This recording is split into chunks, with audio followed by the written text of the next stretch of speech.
ప్రియులారా, యేసు ప్రభువుని నమ్ముకున్న మీరు దీన మనసు కలిగి ఉన్నారా? ప్రేమించే మనసు కలిగి ఉన్నారా?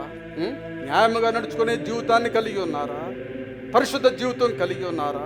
ఎవరిని దూషించకుండా అందరినీ ప్రేమించే జీవితాన్ని మీరు కలిగి ఉన్నారా? ఒక్కసారి మీరు పరీక్ష చేసుకోండి.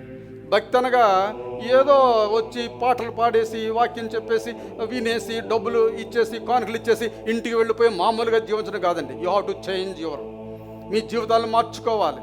చిరుతపులి తన మచ్చలు మార్చుకోగలదా? మార్చుకోలేదు. అలాగనే పాపి తన పాపం అనే మచ్చను మార్చుకోలేడు. ఆ పాపం అనే మచ్చను తీసివేయడానికే యేసే రక్తము చిందించాడు. యేసే రక్తము చిందించి ఆ పాపం అనే మచ్చ మీద ప్రోక్షించి ఆ రక్తము ద్వారా ఆ పాపం అనే మచ్చను కడిగి వేశాడు. ప్రియులారా, నా జీవితం కడిగి వేయబడి ఉన్నదా?